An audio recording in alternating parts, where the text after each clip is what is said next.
अभी मैं एक बिजनेस रन कर रहा हूँ विद माय पार्टनर। जो है हमारा एक प्रोडक्ट है, अमेजोन पे हम सेल करते हैं। तो हमें कुछ दिक्कतें आ रही हैं। कोई भी जैसे जो ई कॉमर्स प्लेटफॉर्म है, कोई भी कोई नया बिजनेस स्टार्ट करता है, तो मैंने जैसे मेरे क्लाइंट्स भी हैं जो अमेजोन पे स्टार्ट करते हैं, लेकिन वो बैक कर जाते हैं बिजनेस से बस सिर्फ एक रीज़न की वजह से कि वो अपने प्रोडक्ट में क्रिएटिविटी ले आते हैं, लेकिन उनके जो रिटर्न आते हैं अमेजोन पे वो कभी उनसे डील नहीं कर पाते कि हमारे 10 प्रोडक्ट गए, 3 वापस आ गए, तो वो नेट ऑफ हो जाता है। तो जो भी बिजनेसमैन है वो सोचते हैं यार मेरे तो रिटर्न ही आना है। अगर 30% रेशो भी रहता है रिटर्न्स का तो वो बैक एंड कर जाते हैं। तो अभी भी हमें ये दिक्कत आ रही है, बट हम स्टिल हम चाह रहे हैं कि हम बैक ना करें, कि इसका कोई ना कोई तो सोल्यूशन होगा। क्या प्रोडक्ट है आपका? Photo frame. फोटो फ्रेम आप सेल करते हो और उसमें 30% रिटर्न आते हैं। अभी तो हमने रेशो कम कर दिया, हम 10% पे आ गए हैं। पहले हमारा तो 30 था, अब 10% पे आ गए हैं, लेकिन अभी भी हमें उस रेशो को कम करना है। और अभी हम थोड़ा लो प्राइस पर भी सेल कर रहे हैं, फिर हम धीरे धीरे इंक्रीज करेंगे, क्योंकि अभी हमें मार्केट ग्रैब करनी है। तो अभी हमें जो रिटर्न्स है वो 10% ही है हमारा, लेकिन रिटर्न्स ऐसे होते हैं कि कस्टमर के पास स्पेसिफाई रीज़न नहीं होता। हमारे प्रोडक्ट में कोई कमी नहीं है, हमारे प्रोडक्ट रिटर्न कैसे आते हैं बिल्कुल पैक्ड, कि कस्टमर ने खोला नहीं वापस कर दिया। और कई जैसे कस्टमर कहता है कि आपका प्रोडक्ट छोटा है, जो फोटो में जैसे बड़ा दिखता है कि इमेजेस होती हैं बड़ी दिखती हैं, कस्टमर कहता है छोटा है, लेकिन हम उसके साथ साथ हम स्पेसिफाई देते हैं कि ये इस साइज़ का रहेगा, ये इंचेस हैं, ये डिटेल्स हम सब प्रोवाइड करते हैं। लेकिन कुछ कस्टमर जो होते हैं जो रीड नहीं करते, वो कहते हैं हाँ देखा बाय कर लिया, जब सामने अरे ये तो छोटा है वापस कर देते हैं। इसमें दिक्कत क्या है? अगर 10% कस्टमर रिटर्न कर रहा है तो इसमें आपको दिक्कत क्या आ रही है? उसमें हमें जो फ्रेट लगता है अमेजोन की तरफ से कि कोरियर वाला बंदा हमसे यहाँ लेके जाएगा फिर वापस लेके आएगा, तो वो हमें बियर करना पड़ता है। तो आपका मार्जिन कितना है इसमें? हम तो मार्जिन का भी सोचते नहीं है कि हमारा ऑन कॉस्ट भी निकल जाए।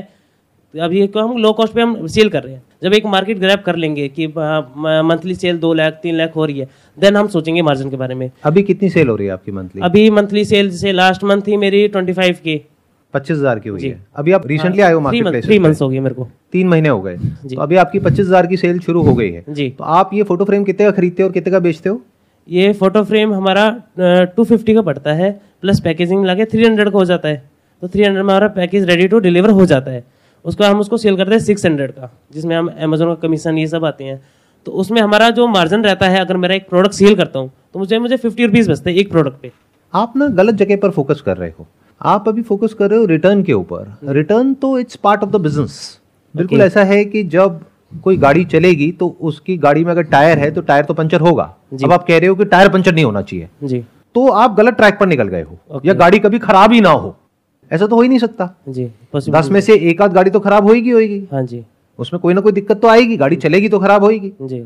ऐसे ही अगर आप ये ऑनलाइन बिजनेस में जाओगे तो रिटर्न तो आएगा। तो प्रॉब्लम क्या है कि आप मार्जिन को अच्छे से मैनेज नहीं कर रहे हो। इस तरह की मार्केट प्लेसेस पे आप सेल करते हो तो आइडियली आपका जो मार्जिन है वो प्रोडक्ट की जो भी कॉस्ट है उसका 4 से 5 गुना आपका प्राइस होना चाहिए।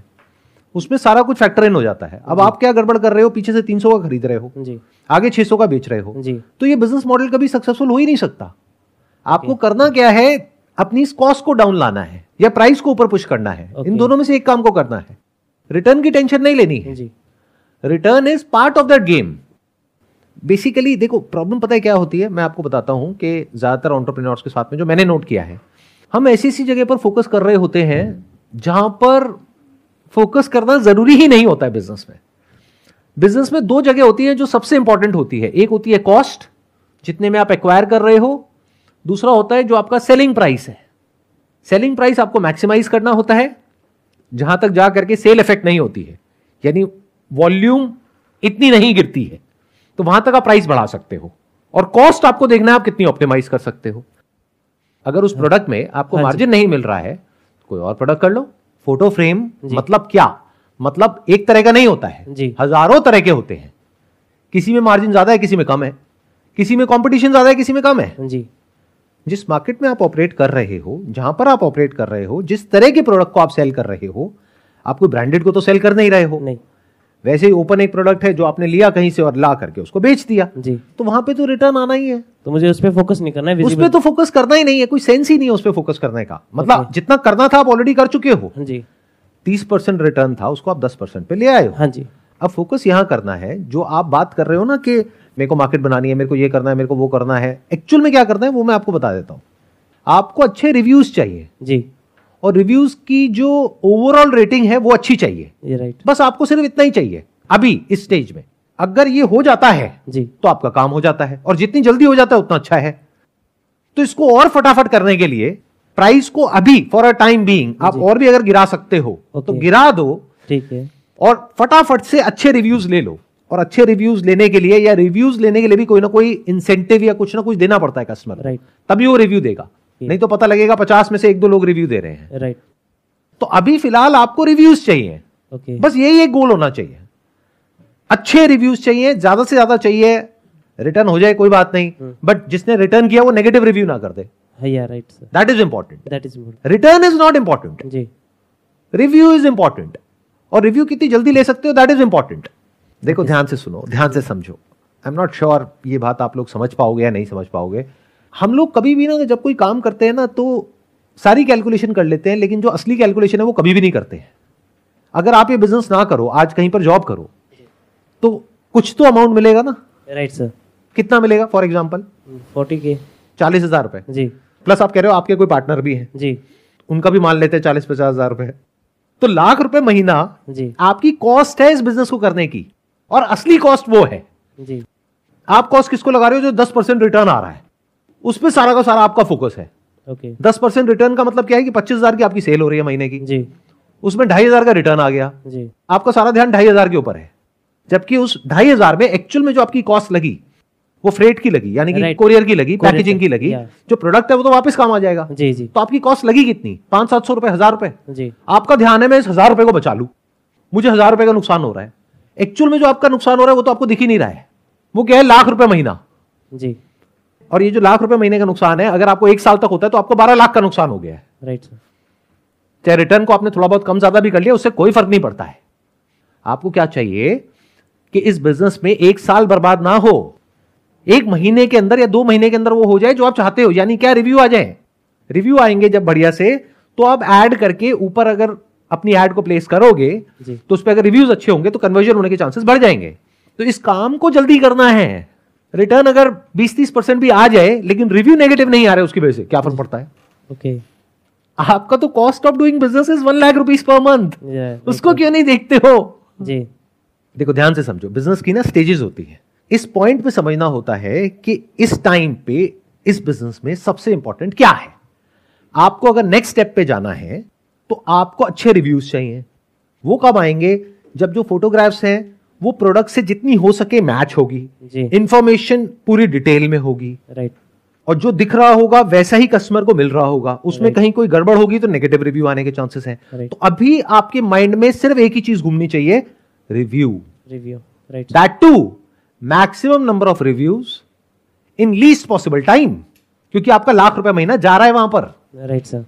रिटर्न में आपका कोई नुकसान नहीं हो रहा है। रिटर्न में तो आपका 1,000 रुपए लग रहा है। समझ रहे हो ना मेरी कैलकुलेशंस? Right sir. आपका एक्चुअल में जो पैसा लग रहा है वो है लाख रुपए महीना, जो आप टाइम वेस्ट कर रहे हो। आप कह रहे हो कि मेरे को यही बिजनेस करना है, उसको सक्सेसफुल बनाना है। क्यों? अपना जॉब करो। अगर ये बिजनेस कमा के नहीं दे रहा है तो अब कमा के कब देगा? लगाओ दिमाग। जब रिव्यूज आएंगे, तो फोकस क्या होना चाहिए? सिर्फ रिव्यू, रिटर्न नहीं, सेल नहीं, कॉस्ट नहीं, सिर्फ रिव्यू। तो पॉजिटिव रिव्यू ज्यादा से ज्यादा जल्दी से जल्दी कैसे आएंगे? मतलब अगर आपका जो अभी प्लान है, जिस स्पीड से आप ग्रो कर रहे हो, अभी तक कितने रिव्यूज आए हैं आपके पास total? 5 to 10। 5 to 10।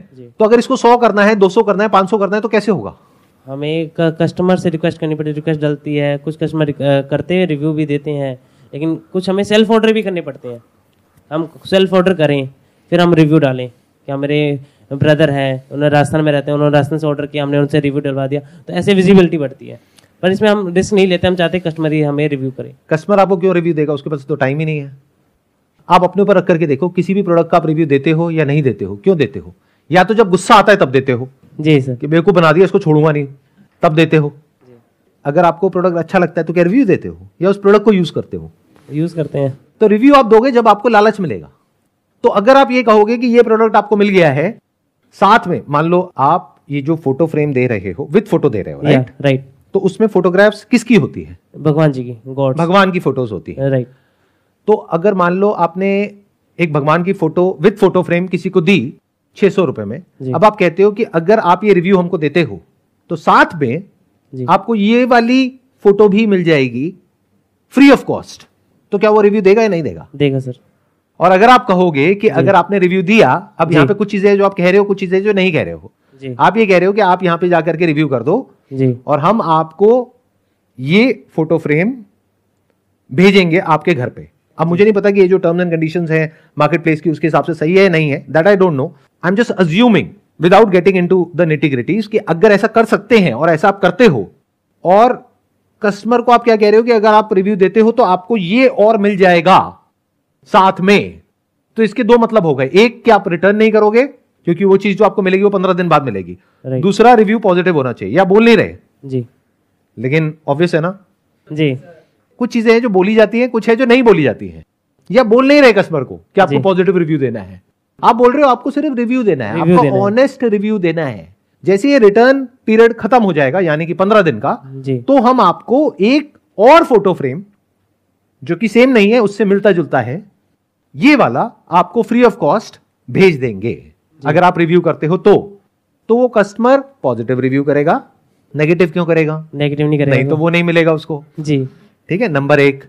Number 2, return नहीं करेगा, तो आपकी दोनों प्रॉब्लम्स एक झटके में सॉल्व हुई। हाँ जी सर। आपके पास रिव्यू फटाफट आए। हाँ जी सर। अभी जो 5-10 आपके पास आए हैं वो भी अपने ही भाई बंधुओं के आए हैं। अब एक्चुअल रिव्यूज आए, अमेज़न को भी पता लग रहा है कि एक्चुअल क्या है और क्या नहीं है, उनके पास में पूरा का पूरा एल्गोरिथम होता है, वो फिगर आउट कर लेते हैं। हाँ जी सर। जब एक्चुअल में आपके पास में रिव्यूज आ गए, मान लो 100-150 और 1 महीने के अंदर आ गए, जो वैसे आपके पास 1 साल में आने वाले थे, तो 11 लाख रुपए तो आपने ऑलरेडी कमा लिया। Right sir. कैसे? रिव्यू से विजिबिलिटी बढ़ी, उससे सेल आई है। नहीं, किसी को समझ आया मैंने क्या बोला है? सर ये जो 12 महीने में इनके जितने रिव्यू आने वाले थे वो 1 महीने में आ गए इनके पास, तो इनका 11 महीने जो एक्स्ट्रा जो 11 महीने का 11 लाख रुपए वो तो बच गए ना। इनके एक ही महीने में उतने रिव्यू इनको मिल जा रहे हैं जो 12 महीने में पहले मिलते थे। वो 11 लाख कहाँ से आया अमाउंट? 1 लाख इनका जो बेसिक था ना, अगर ये जॉब करते तो इनको मिलता है 1 मंथ का। राइट। 12 महीने में 12 लाख हुए वो। राइट। 1 महीने में इन्हें सारे रिव्यू मिल गए। हाँ, तो इनका 1 महीने के 1 लाख अगर हम उसे हटा देते हैं फिर भी 11 लाख बच गए ना हमारे। एग्जैक्टली। इन्होंने जो कहा आपको समझ आया? हाँ जी सर। क्या आया बताइए? कि जो हमारी 1 लाख की जो कॉस्ट आ रही है, मंथली कॉस्ट आ रही है, जो वो क्या है कॉस्ट? वो है हमारे प्रोडक्ट की कॉस्ट। अरे नहीं, वो कॉस्ट आपको दिख ही नहीं रही है ना, आप कैलकुलेट कर रहे हो जी। आपकी एक्चुअल कॉस्ट वो है, इसको अपॉर्चुनिटी कॉस्ट बोलते हैं जी। देखो ध्यान से सुनो, आपको कॉस्ट क्या दिखती है? मैंने एक प्रोडक्ट खरीदा, उसके लिए मैंने पैसे दिए, ये मेरी कॉस्ट है। कोरियर लग गया, ये मेरी कॉस्ट है। मार्केट प्लेस को कमीशन देना है, ये मेरी कॉस्ट है। रिटर्न आ गया, ये मेरी कॉस्ट है। असली कॉस्ट तो आप कैलकुलेट ही नहीं कर रहे। ये सब कॉस्ट तब मायने रखती जब आपकी सेल हो रही होती महीने की 25 लाख। आज आपकी सेल हो रही है महीने की 25,000 जी। और वैसे अगर आप जॉब करते हो आपको मिलेगा 40-50 हजार रुपए और आपके पार्टनर को मिलेगा 40-50 हजार रुपए, तो लाख रुपए महीना आपकी वो कॉस्ट है जो आपको नजर नहीं आ रही है, जो पैसा आ सकता है लेकिन नहीं आ रहा है। तो आपकी actual cost of doing business, जिसको अपॉर्चुनिटी कॉस्ट बोलते हैं, वो है लाख रुपए महीना, यानी साल की 12 लाख। राइट। तो वो काम आपका जो 12 महीने में होने वाला था जी, जो आप कह रहे थे ना कि मेरा बिजनेस एस्टैब्लिश हो जाए जी। एस्टैब्लिश को पहले तो डिफाइन करो। एस्टैब्लिश का मतलब क्या? मार्केट प्लेस पे कभी भी बिजनेस एस्टैब्लिश नहीं होता है। इस बात को मेरी गांठ बांध लो अच्छे तरीके से। आज आप बहुत मेहनत करके ऊपर आए हो जी, कल 1 मिनट में नीचे भी आ सकते हो। Right sir. तो कभी भी एस्टैब्लिश नहीं होता है। एस्टैब्लिश का मतलब सिर्फ एक होता है कि आपका जो प्रोडक्ट है उस पर अच्छे रिव्यूज है। राइट। तो उसके बेस पे आप एड रन करके मार्जिन बढ़ा के फ्यूचर में पैसा कमा सकते हो जी। क्योंकि इस बिजनेस को मैं बहुत अच्छे से समझता हूं। मेरे लिंक में कुछ लोग हैं जो ये कर रहे हैं, तो मैं समझता हूं कि यहां पे क्या होता है। यहां पे क्या होता है, आज आप एकदम से पैसा आता है आपके पास में, आप उछलने लग जाते हो क्योंकि एल्गोरिथम एक तरीके से काम कर रहा है उनका जी। अगले महीने एल्गोरिथम एकदम से चेंज हुआ, आपका जो प्रोडक्ट पहले पेज पे आ रहा था वो आ रहा है 10वें पेज पे। अब पहले पेज पे आने में आपने 1 साल लगाया जी, 10वें पेज पे जाने में 10 मिनट लगे। अब आप बैठ करके रो रहे हो कि मैं लुट गया, मैं बर्बाद हो गया, क्योंकि जो दिखता है वही बिकता है। Right sir. जब आप एक पर्टिकुलर लेवल पे आ जाते हो तो मार्केट प्लेसेस क्या कोशिश करते हैं, या तो आपसे एक्सक्लूसिव टाइप किया जाए कि वो प्रोडक्ट अब उनके एक ब्रांड के अंदर जाकर के बिकेगा, उसमें आपका मार्जिन कम हो जाएगा लेकिन वॉल्यूम बढ़ जाएगा, या फिर वो आपको पीछे पुश करेंगे ताकि आप ऐड चलाओ। असली कमाई उनकी एडवर्टाइजिंग में है। अगर आप इन कंपनीज की बैलेंस शीट को, P&L अकाउंट को स्टडी करोगे, जो करना चाहिए आइडियली, जो हम नहीं करते हैं, मतलब ये लिस्टेड कंपनीज हैं, तो इसकी बैलेंस शीट, P&L सब कुछ ओपन है पूरी दुनिया के सामने। तो उसको स्टडी करो, तो आपको समझ आएगा कि अगर इसकी इतनी रेवेन्यू आ रही है, मान लो $20 बिलियन की रेवेन्यू आ रही है, तो उसमें से कितनी $1 बिलियन एडवर्टाइजिंग से आ रही है और कितनी कमीशन से आ रही है, तो आपको समझ आएगा अच्छा असली कमाई इनकी एडवर्टाइजिंग है। तो जब आपको ये समझ आ रहा है तो आज नहीं तो कल आपको एडवर्टाइज करना ही पड़ेगा, तो उसको सबसे पहले सोच करके चलो। मतलब मान लो जो भी आपका सेलिंग प्राइस है उसका 15% या 20% तो एडवर्टाइजिंग में लगेगा ही। आप 1000 की ऐड करोगे तब जाके 5000 की सेल होगी, तो 20% तो आपका वहीं लग गया, और आप खेल ही रहे हो 30% के मार्जिन पे जी। तो ये प्लेटफॉर्म आपके लिए है ही नहीं, ये बिजनेस मॉडल आपके लिए है ही नहीं, क्योंकि आपको बिजनेस ही समझ नहीं आया। बट अगर इस 20% को आपने पहले ही निकाल दिया, बचा 80%, उसमें से आपने प्रोडक्ट कॉस्ट को निकाला, पैकेजिंग को निकाला, शिपमेंट को निकाला, रिटर्न को निकाला, सबको निकाल करके अगर नेट 30% के आसपास बच रहा है, तो ये बिजनेस मॉडल वायबल है लॉन्ग टर्म के पॉइंट ऑफ व्यू से, तब आप इसमें टिक सकते हो। तो अगर आप इन सब बातों को समझ पा रहे हो जो भी मैंने करी है, आई एम नॉट श्योर कितना समझ पा रहे हो कितना नहीं, बट जितना भी समझ पा रहे हो, अगर समझ पा रहे हो और अपने माइंड में बिल्कुल क्लियर करो कि अभी ये स्टेज 1 है, उसमें रिव्यू इंपॉर्टेंट है, स्टेज 2 में नहीं। स्टेज 2 में मार्जिन इंपॉर्टेंट है क्योंकि अब कमाने का टाइम आ गया है जी। स्टेज 2 में कमाओ जी। स्टेज 1 में पहले जो कमाने के लिए जरूरी है वो लेकर के आओ। क्लियर हो गया ना? Right sir. चलिए, wish you all the best. Let's get big round of applause.